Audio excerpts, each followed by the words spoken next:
জীবনে এমন অনেক মানুষকে চিনি যারা অত্যন্ত শক্তিশালী, নিজের পরীক্ষা দিতে কখনো পিছপা হন না, খুব কঠোর হন, আত্মপ্রত্যয়ী হন, কিন্তু তাও তারা সাফল্য পান না। কেন? কি কারণ হতে পারে এর? লৌহ মানবের মতো ব্যক্তিত্বের অধিকারী হওয়া সত্ত্বেও তারা সফলতা কেন লাভ করেন না? আর কঠিন থাকবে না, তার উপরে এক আঘাত করুন আর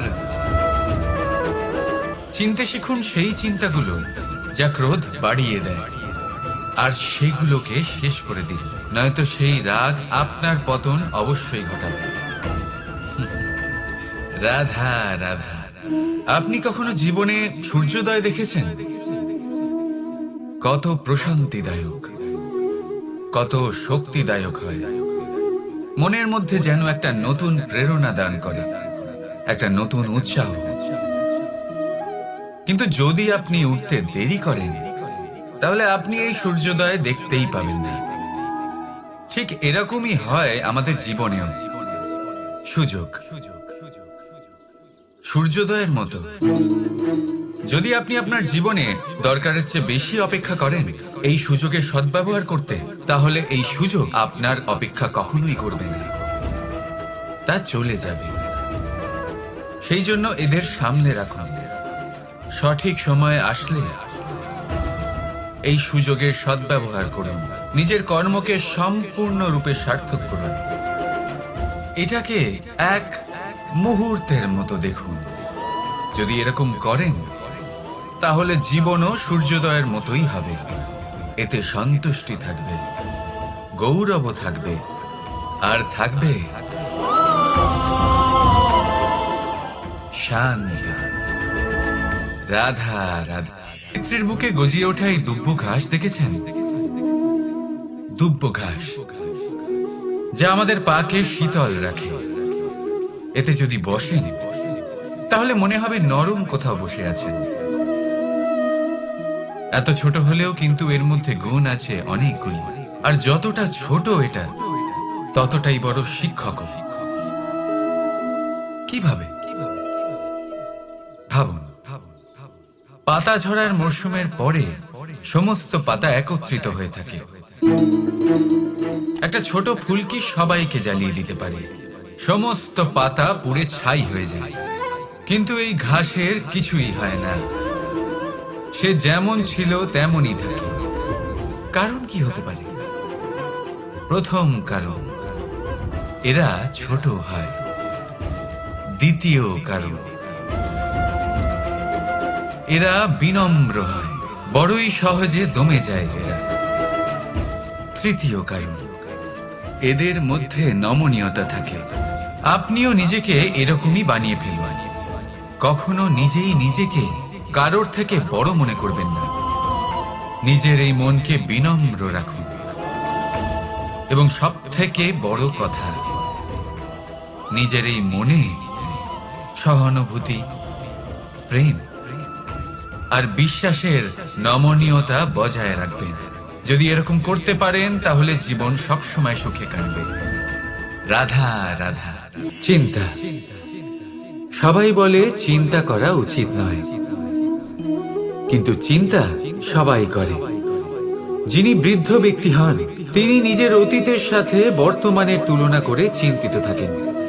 একজন যুবক ব্যক্তি ভবিষ্যতের বিষয় চিন্তা করে, নিজের লক্ষ্য কিভাবে পূরণ করা যায় সেই চিন্তায় মগ্ন থাকে। শুধু একজন বালকের চিন্তা। সবাই বলে চিন্তা করা উচিত নয়, কিন্তু চিন্তা সবাই করে। যিনি বৃদ্ধ ব্যক্তি হন, তিনি নিজের অতীতের সাথে বর্তমানের তুলনা করে চিন্তিত থাকেন। একজন যুবক ব্যক্তি ভবিষ্যতের বিষয় চিন্তা করে, নিজের লক্ষ্য কিভাবে পূরণ করা যায় সেই চিন্তায় মগ্ন থাকে। শুধু একজন বালকের না তো তার ভবিষ্যতের চিন্তা থাকে, আর না অতীতের দুঃখ থাকে। আর এরকম কেন? কারণ সে শুধুমাত্র বর্তমান নিয়ে ভাবে। যদি আমি আপনাকে জিজ্ঞেস করি যে এই সংসারে সবথেকে মাহাত্ম্যপূর্ণ বস্তু কি, তাহলে আপনি বলবেন জল, আর একদম ঠিক বলবেন। কিন্তু কোন কারণে? এই জন্য যে সে আমাদের জীবন দান করে? এই জন্য যে সে আমাদের তৃষ্ণা মেটায়? নাকি এই জন্য যে আমাদের দৈনিক কাজ থেকে শুরু করে আমাদের মৃত্যু অবধি কাজে আসে, সব কাজে আমাদের সাহায্য করে? না, এর পেছনে একটা কারণ হলো জলের প্রকৃতি।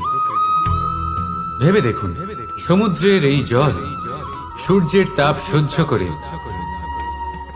বাষ্পীভূত হয়, তারপর উপরে গিয়ে মেঘে পরিণত হয়, তারপর সেই মেঘ রূপে প্রবাহিত হয়ে কোনো পর্বতের সাথে ধাক্কা খেয়ে বর্ষা হয়ে এই পৃথিবীতে বর্ষিত হয়।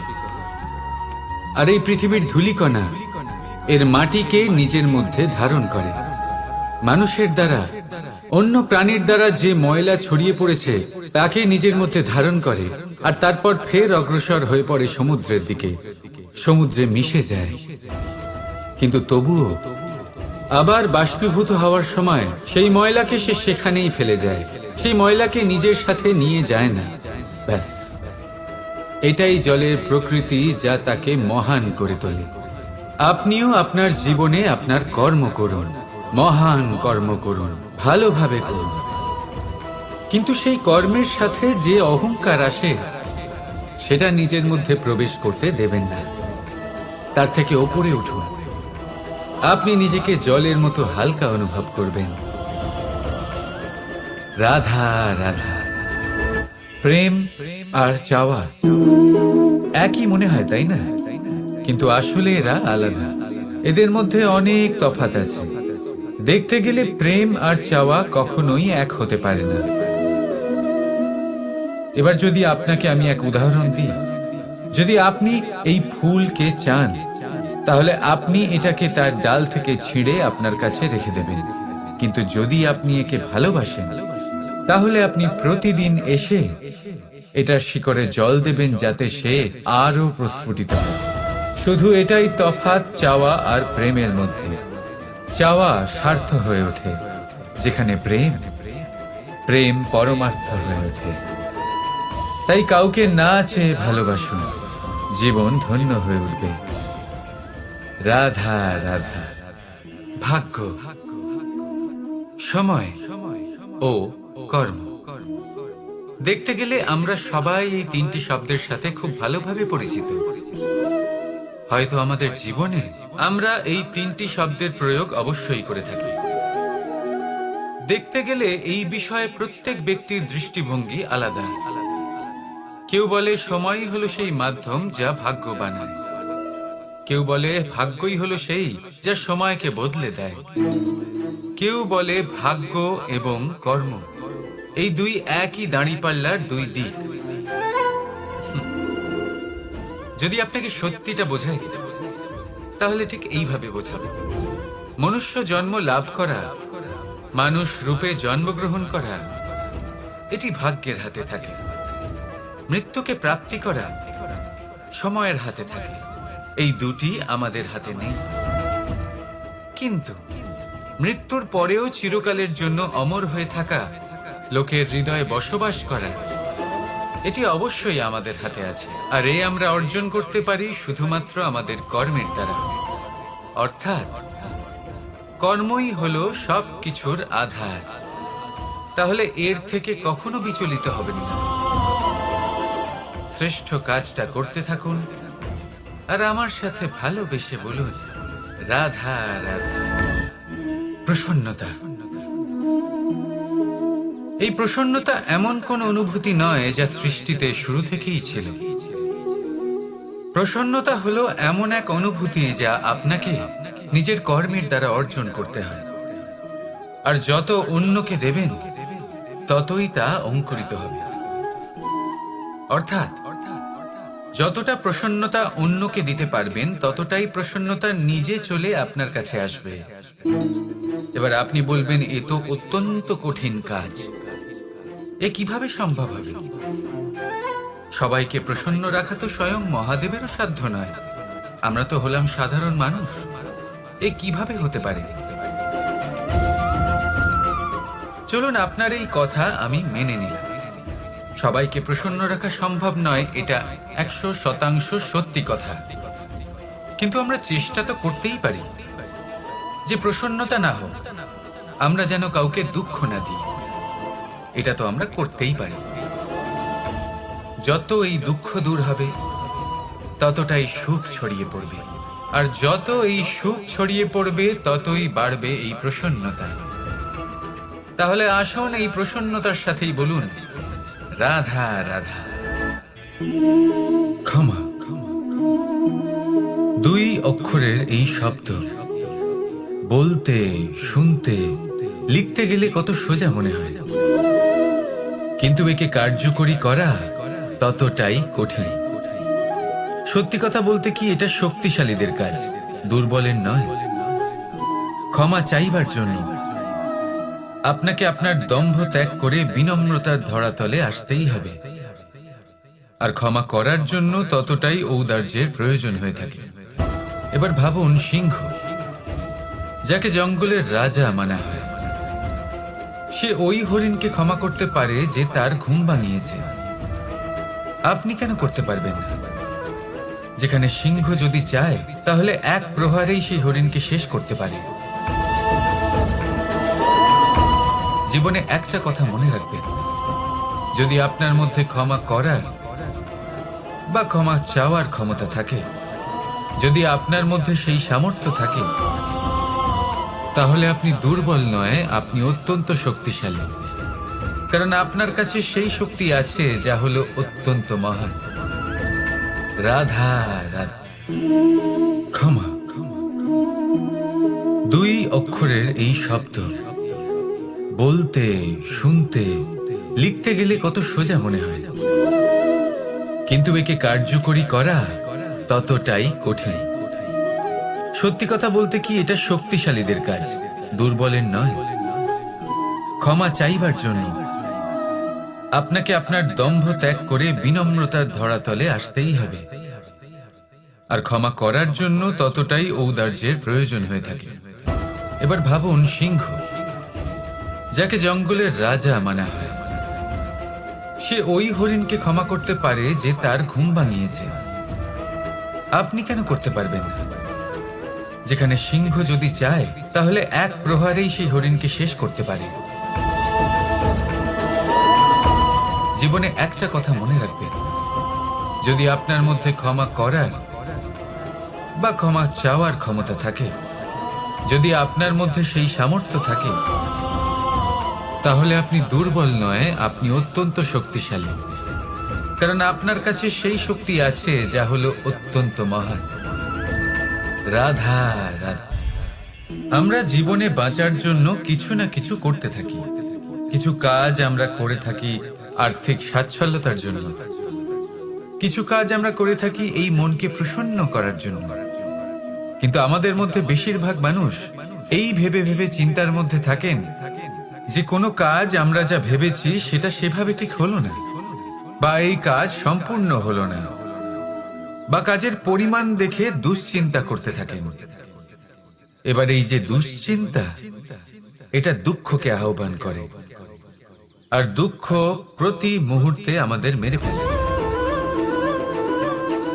তাহলে ভাবুন, এ কি সত্যি? কাজের পরিমাণ কি আমাদের সত্যি সত্যি মেরে ফেলতে থাকে? কখনোই নয়। বুঝুন একটা গুরুত্বপূর্ণ কথা, আজ পর্যন্ত এই সংসারে যত মহাপুরুষ এসছেন, ওনাদের কাছেও ততটাই সময় ছিল যতটা আজ আপনার কাছে আছে, তত ঘন্টাই ছিল, তত মুহূর্তই ছিল। পার্থক্য শুধু এটাই, ওনারা চিন্তা করে সময় নষ্ট করেননি, তারা পরিকল্পনা করেছেন, তাকে কার্যকর করেছেন, আর জীবনে মহান থেকে মহানতর কাজ করেছেন, যার জন্য আজও আমরা ওই মহাপুরুষদের স্মরণ করে থাকি। একটা গুরুত্বপূর্ণ কথা মনে রাখবেন, কাজের পরিমাণ কখনো আমাদের মেরে ফেলে না, কাজের দুশ্চিন্তা আমাদের মেরে ফেলে। তাই এই চিন্তাকে কোথাও ত্যাগ করুন আর নিরন্তর চেষ্টা করতে থাকুন, পরিকল্পনা করতে থাকুন এবং জীবনে সামনে এগোতে থাকুন। আনন্দই আনন্দ পাবেন। তাহলে একটু আনন্দ বের করে আমার সাথে বলুন, রাধা রাধা।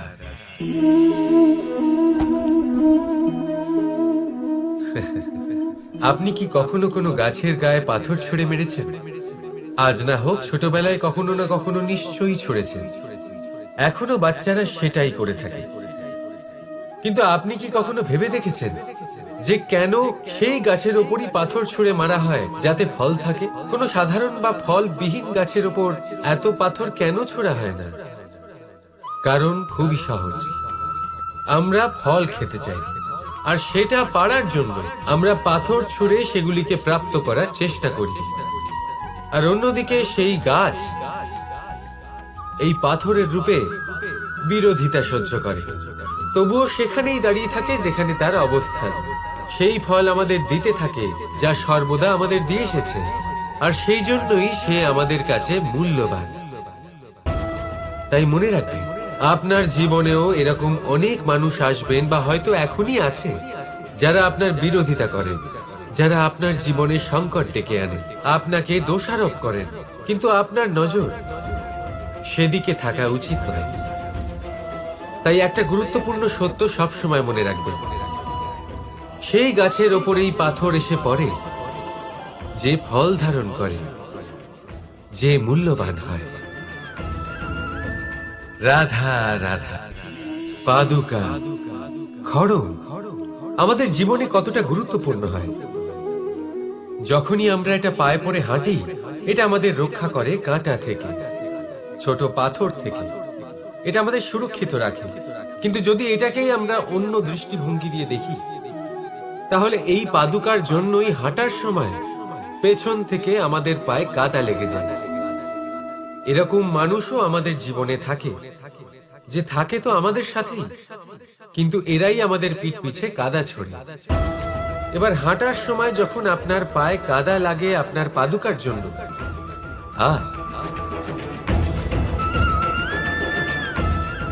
রাধা রাধা। যদি আমি আপনাকে জিজ্ঞেস করি যে এই সংসারে সবথেকে মাহাত্ম্যপূর্ণ বস্তু কি, তাহলে আপনি বলবেন জল। আর একদম ঠিক বলবেন। কিন্তু কোন কারণে? এই জন্য যে সে আমাদের জীবন দান করে? এই জন্য যে সে আমাদের তৃষ্ণা মেটায়? নাকি এই জন্য যে আমাদের দৈনিক কাজ থেকে শুরু করে আমাদের মৃত্যু অবধি কাজে আসে, সব কাজে আমাদের সাহায্য করে? না, এর পেছনে একটা কারণ হলো জলের প্রকৃতি। ভেবে দেখুন, সমুদ্রের এই জল সূর্যের তাপ সহ্য করে বাষ্পীভূত হয়, তারপর উপরে গিয়ে মেঘে পরিণত হয়, তারপর সেই মেঘ রূপে প্রবাহিত হয়ে কোনো পর্বতের সাথে ধাক্কা খেয়ে বর্ষা হয়ে এই পৃথিবীতে বর্ষিত হয়। আর এই পৃথিবীর ধূলিকণা এর মাটিকে নিজের মধ্যে ধারণ করে। মানুষের দ্বারা, অন্য প্রাণীর দ্বারা যে ময়লা ছড়িয়ে পড়েছে তাকে নিজের মধ্যে ধারণ করে, আর তারপর ফের অগ্রসর হয়ে পড়ে সমুদ্রের দিকে, সমুদ্রে মিশে যায়। কিন্তু তবুও আবার বাষ্পীভূত হওয়ার সময় সেই ময়লাকে সে সেখানেই ফেলে যায়, সেই ময়লাকে নিজের সাথে নিয়ে যায় না। ব্যাস, এটাই জলের প্রকৃতি, যা তাকে মহান করে তোলে। আপনিও আপনার জীবনে আপনার কর্ম করুন, মহান কর্ম করুন, ভালোভাবে করুন, কিন্তু সেই কর্মের সাথে যে অহংকার আসে সেটা নিজের মধ্যে প্রবেশ করতে দেবেন না। তার থেকে ওপরে উঠুন, আপনি নিজেকে জলের মতো হালকা অনুভব করবেন। রাধা রাধা।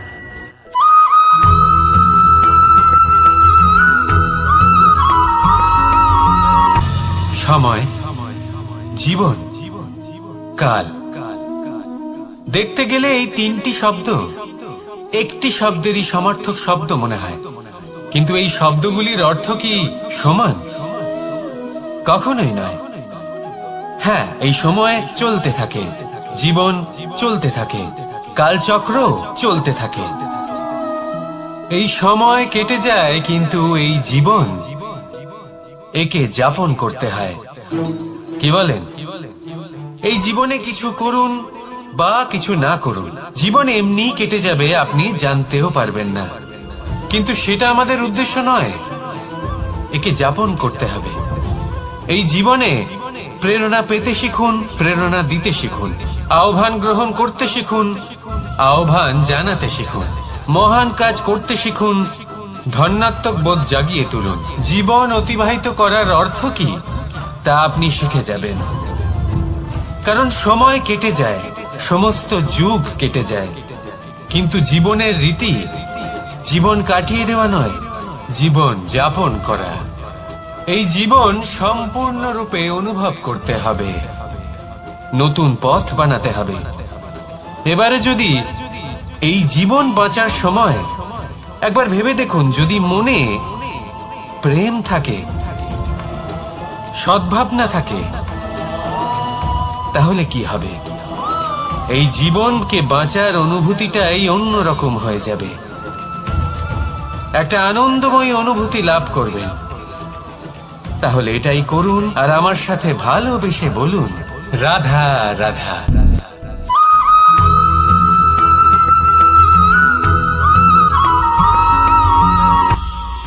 এটা হলো ধান গাছ।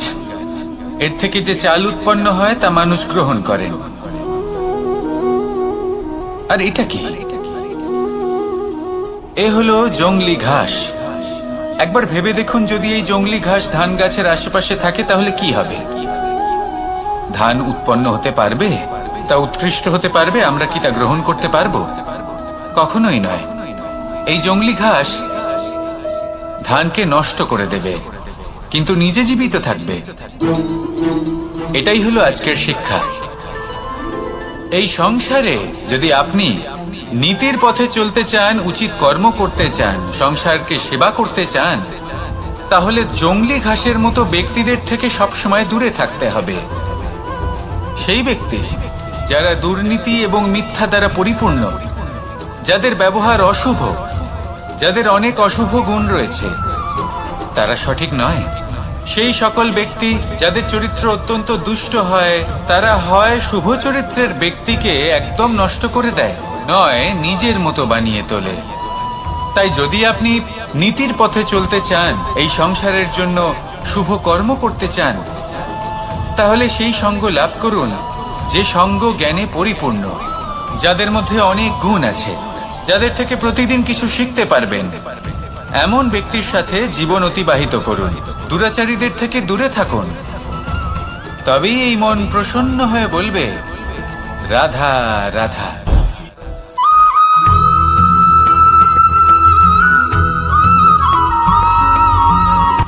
সূচের শেষে একটি ছিদ্র থাকে, যার দ্বারা আমরা এই সুতো পরাতে পারি, আর তারপর সূচের সাহায্যে এই সুতো দিয়ে বস্ত্র সেলাই করা যায়। কিন্তু যদি সুতোটা সোজা করে ধরা না হয়, তাহলে সূচে কখনো এই সুতো পরানোই সম্ভব নয়। যদি এতে কোনো গিঁট পড়ে, তখন তা কখনোই এই ছিদ্র দ্বারা প্রবেশ করা সম্ভব নয়। ঠিক এইভাবেই যদি আপনি কারোর জীবনে প্রবেশ করতে চান, কারোর অন্তরে প্রবেশ করতে চান, তাহলে আপনাকেও সহজ থাকতে হবে। এতে কোনো গিঁট থাকলে চলবে না, অর্থাৎ মনে যাতে কোনো মালিন্য না থাকে, যেন কোনো কুচিন্তা না থাকে। যদি এসব থাকে, তাহলে আপনি কখনো কারোর জীবনে প্রবেশ করতে পারবেন না। আর যদি কোনোভাবে আপনি প্রবেশ করেও যান, তাহলে তার মনে ঘর করতে পারবেন না। নিজেকে এই সুতোর মতন করে তুলুন, সহজ। মনে যেন কোনো কুচিন্তা না থাকে, সবার প্রতি যেন সদ্ভাবনা থাকে, শুভ চিন্তা থাকে। এমনটা করতে থাকুন। এমন একটা দিন আসবে যেদিন এই সমস্ত সংসারের ব্যক্তির মনে আপনি বাস করবেন, আর তখন এই মন প্রসন্ন হয়ে বলবে, রাধা রাধা।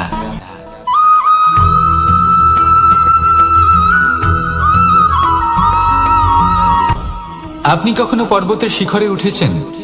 আপনি দেখতে পাবেন পর্বতের পদতলে প্রচুর সুন্দর ফুল রয়েছে, সবুজ বনানী রয়েছে। যত আপনি ওপরে উঠতে থাকবেন, তত ফুল কমতে থাকবে, সবুজ বনানী কমতে থাকবে। আরো কিছুটা ওপরে উঠলে কাঁটা জাতীয় গাছ দেখতে পাবেন, শুকনো গাছ দেখতে পাবেন। আরো যদি ওপরে ওঠেন, তাহলে পাষাণ দেখতে পাবেন।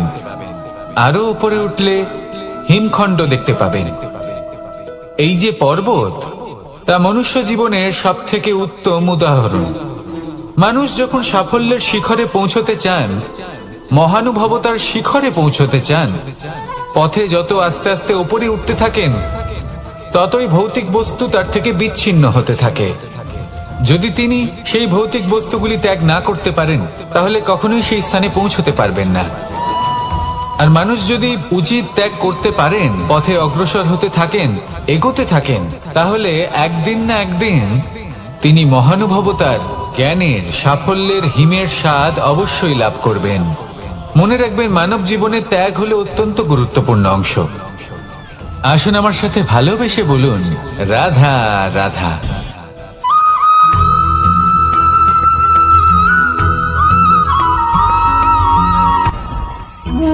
ভোজন।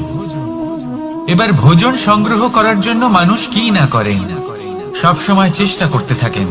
ফসল উৎপাদনের জন্য অনেক পরিশ্রম করতে থাকেন, কিন্তু অনেক সময় অনেক পরিশ্রম করার পরেও ফসল ভালো উৎপাদন হয় না। এর কারণ কি?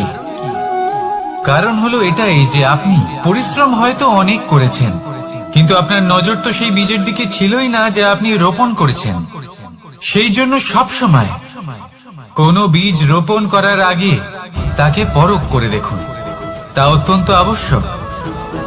আর সেইভাবেই যখনই কোনো কর্মের প্রশ্ন আসে, তাহলে সেখানে শুধুমাত্র পরিশ্রম যথেষ্ট নয়। সেই কাজের প্রতি আপনার কর্তব্য কি, আপনার উদ্দেশ্য কি, সেটা জানা হলো অত্যন্ত গুরুত্বপূর্ণ। তাই কর্ম করুন, কিন্তু সেই কর্মের প্রতি আপনার যা উদ্দেশ্য তার মাহাত্ম্য বুঝতে চেষ্টা করুন। তাহলে আসুন আমার সাথে ভালোবেসে বলুন, রাধা রাধা।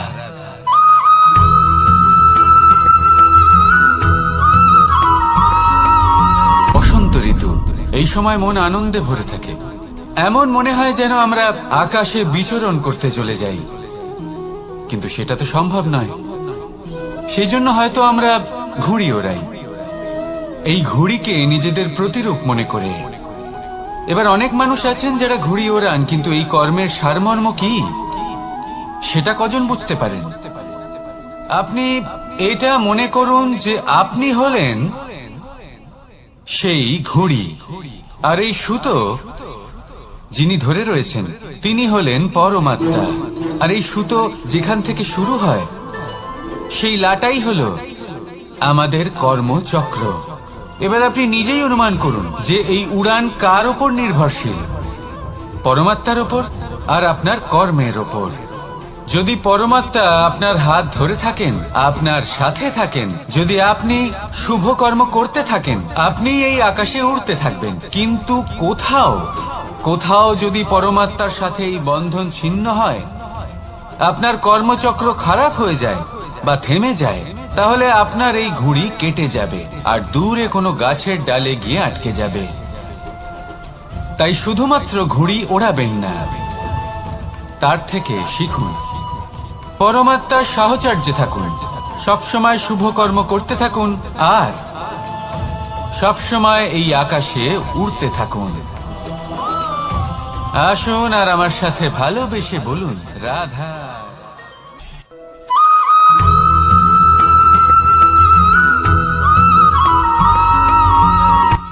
এই সংসারে সাফল্য লাভ করার জন্য জ্ঞানের প্রয়োজন হয়, পরিশ্রমের প্রয়োজন হয়, দৃঢ় নিষ্ঠার প্রয়োজন হয়, নিরন্তর চেষ্টা করা প্রয়োজনীয়। কিন্তু আরো কিছু আছে যা অত্যন্ত প্রয়োজনীয় এবং গুরুত্বপূর্ণ। তা হলো ভালো বন্ধু। তাদের থাকা অত্যন্ত প্রয়োজনীয়। যদি ভালো বন্ধু থাকে, তাহলে সময় এলে তারা ঢাল হয়ে আপনাকে সুরক্ষা করবেন। সময় এলে অস্ত্রের মতো শত্রুকে সংহারও করবেন। যদি তিনি জ্ঞানী হন, তাদের মধ্যে সদ্গুণ থাকে, তাহলে এই সব গুণ আপনার মধ্যেও প্রবেশ করবে। তাহলে সাফল্যের জন্য ভালো বন্ধু পাওয়া অত্যন্ত প্রয়োজনীয়। কিন্তু শুধু বন্ধু কেন, ভালো শত্রুও থাকা প্রয়োজনীয়। এবার আপনি ভাববেন, আমি কি বললাম? যদি আপনার জীবনেও ভালো অর্থাৎ শক্তিশালী শত্রু থাকে, তাহলে আপনিও শক্তিশালী হতে থাকবেন। এই শত্রু আপনাকে প্রেরিত করবে আরো বেশি শক্তিশালী হয়ে ওঠার। কখনো কোনো হরিণকে দেখুন, তীব্র গতিতে দৌড়তে থাকে। কেন তীব্র গতিতে দৌড়য়? এই কারণে নয় যে কোথাও তার জন্য মধুর ঘাস অপেক্ষা করে রয়েছে, না। সে এই কারণে তীব্র গতিতে দৌড়য় কারণ সেটা না করলে তার পেছনে একটি সিংহ আছে যে ওকে নিজের ভোজন করে ফেলবে। তাই জীবনে বিপদ সংকট, এই সবকিছুও হলো অত্যন্ত গুরুত্বপূর্ণ। তার সম্মুখীন হতে শিখুন আর আমার সাথে ভালোবেসে বলুন, রাধা রাধা।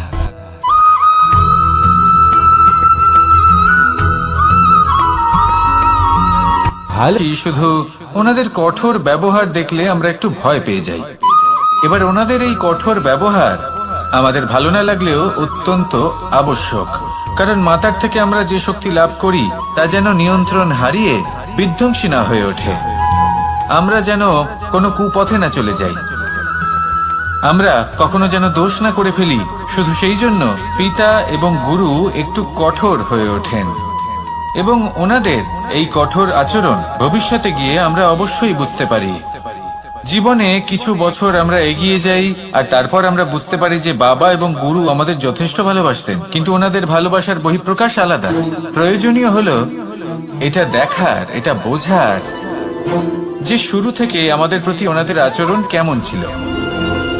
ওনাদের কঠোর হওয়ার পেছনে ওনাদের ভালোবাসাটা বোঝার চেষ্টা করুন, ওনাদের চিন্তাটা বোঝার চেষ্টা করুন, ওনাদের পথপ্রদর্শনের আড়ালে আপনার ভবিষ্যতের জন্য যে পরিকল্পনা ওনারা করেছেন সেটা বোঝার চেষ্টা করুন।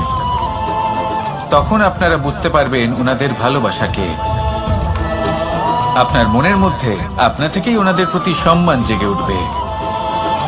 নিজের পিতা এবং নিজের গুরু এই দুজনের প্রতি কৃতজ্ঞতা প্রকাশ করুন আর আমার সাথে ভালোবেসে বলুন, রাধা রাধা।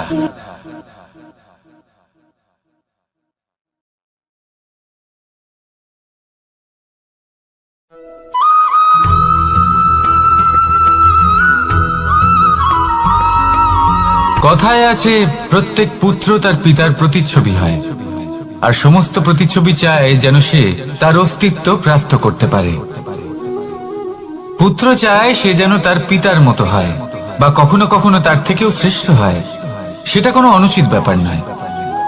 অনুচিত তখন হয় যখন পুত্র নিজের পিতার মতো হবার স্বপ্ন পূরণ করতে গিয়ে বা তার থেকেও শ্রেষ্ঠ হওয়ার স্বপ্ন পূরণে অনুচিত পথের আশ্রয় নেয়,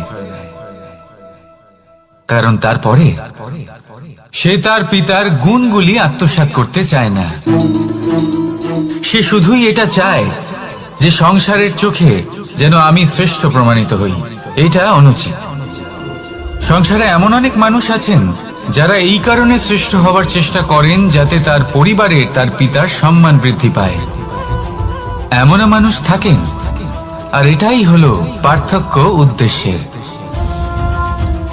মনে রাখবেন, যদি আপনার উদ্দেশ্য শুভ হয় তাহলে পথও শুভ হবে, যদি আপনার উদ্দেশ্য অশুভ হয় তাহলে পথও অশুভ হবে। তাহলে নিজের পিতার মতো হবার চেষ্টা অবশ্যই করুন, তার থেকেও শ্রেষ্ঠ হওয়ার চেষ্টা অবশ্যই করুন, কিন্তু মনে রাখবেন আপনার সংকল্প আর আপনার উদ্দেশ্য এই দুই শুভ হওয়া উচিত। তাহলে আসুন আর আমার সাথে ভালোবেসে বলুন, রাধা রাধা।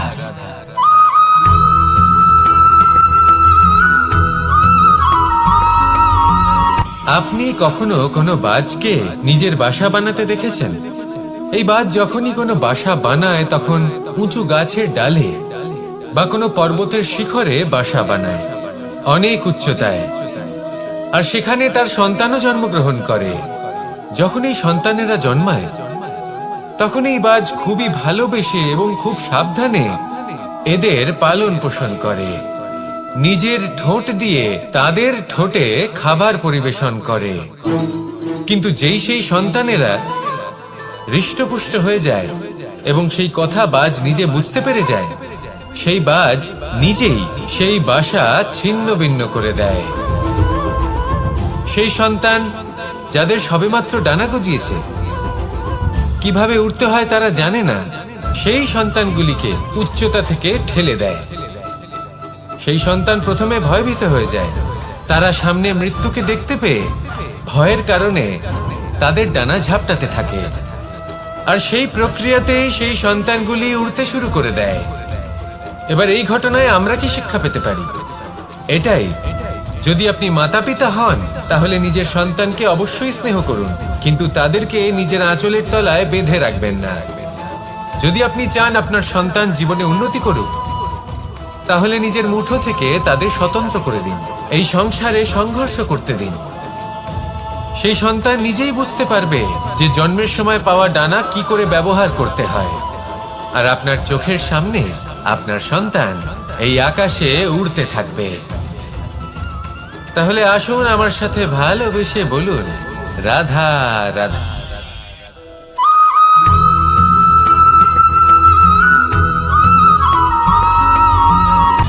সময়, জীবন, কাল। দেখতে গেলে এই তিনটি শব্দ একটি শব্দেরই সমার্থক শব্দ মনে হয়, কিন্তু এই শব্দগুলির অর্থ কি সমান? কখনোই নয়।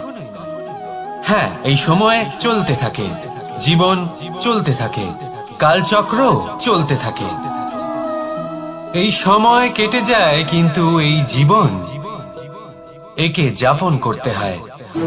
কি বলেন?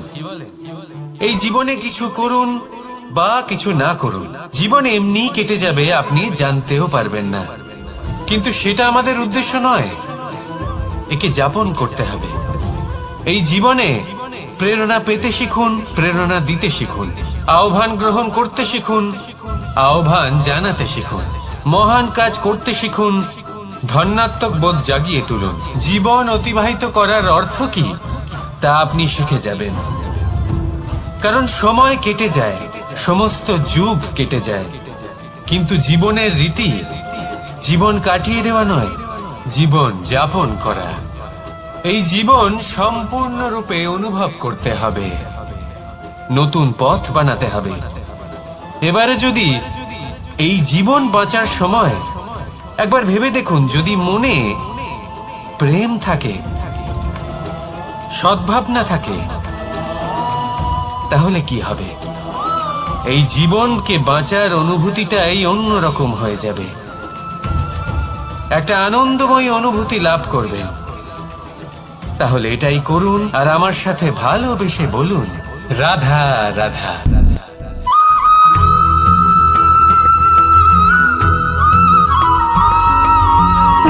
সুখ, দুঃখ এবং শক্তি, এই তিন হলো এই সংসারের ত্রিদেবের মতো। আমাদের জীবনে যা কিছু ঘটছে এই তিনটির ভিত্তির উপরেই হচ্ছে। আসলে এই সংসারের একটা নিয়ম আছে, যখনই আপনি কিছু লাভ করেন এই সংসার আপনার পরীক্ষা নেয়। এটা জানার জন্য আপনার পরীক্ষা নেয় যে আপনি যা কিছুই লাভ করেছেন আপনি কি আদৌ সেটার যোগ্য কিনা। ঠিক সেইভাবেই এই সুখ, দুঃখ এবং শক্তি আপনার পরীক্ষা নিয়ে থাকে। যখন সুখ আসে তখন সে আপনার পরীক্ষা নেয় যে আপনার মধ্যে অহংবোধ জাগ্রত হয়নি তো।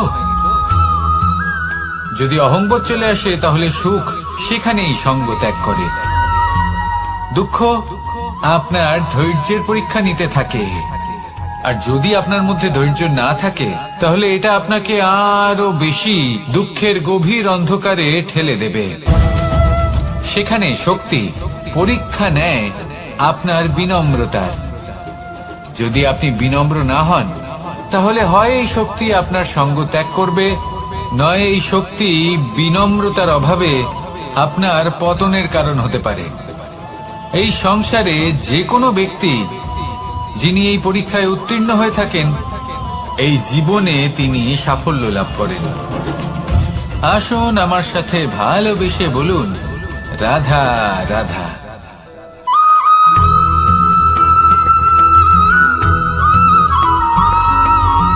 কখনো কখনো আমরা ভাবি যে কোনো ব্যক্তি যিনি ধর্মের পথে চলেছেন, যদি তার দ্বারা কোনো ভুল হয়ে থাকে তাহলে নিয়তি তাকে সেই মুহূর্তেই কঠোর শাস্তি দেন।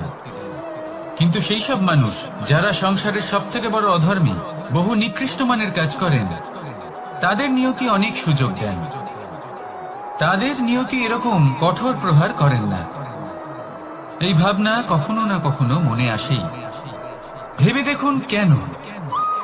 আসলে জীবনকে বেশিরভাগ মানুষ একভাবেই দেখে থাকেন, বিভিন্ন স্তরে একে দেখা উচিত। এবার আপনি বলুন, এই সংসারে কোনো অধর্মী কখনো প্রেরণার উৎস হতে পারেন? কখনোই নয়। যে মানুষ নিজের আত্মাকে মলিন করে ফেলেছেন তিনি এই সংসারকে কিভাবে প্রেরণা যোগাবেন? উনি নিজেই বুঝতে পারেন না কোনটা করা উচিত, ধর্ম কোনটা। তাই নিয়তি তাকে একটা সুযোগ দেন, এটা বোঝার সুযোগ দেন যে কোনটা উচিত, কোনটা ধর্ম। সুযোগ দেন নিজের বিবেক জাগিয়ে তোলার, তাকে সুযোগ দেন নিজের অন্তরাত্মার ডাক শোনার। যখন তাতেও কাজ হয় না, তখন নিয়তির কাছে একটাই পথ বাকি থাকে, আর তা হল মহাবিনাশ। মহাবিনাশ হয়তো দেরিতেই আসতে পারে, কিন্তু তা অবশ্যই আসবে। আর যখন মহাবিনাশ আসে, তখন মহাবিনাশের যন্ত্রণা সমগ্র মানব জীবনের যন্ত্রণার থেকে অনেক বেশি হয়। এই কথাটা সবসময় মনে রাখবেন। আর অন্যদিকে যে মানুষ ধর্মের পথে চলছেন, তার দ্বারা যদি কোনো ভুল হয়ে থাকে, তখন নিয়তি তার পরীক্ষা নেন। কিছুক্ষণের জন্য মানুষের মনে হতে পারে নিয়তি তাকে কঠোর শাস্তি দিয়ে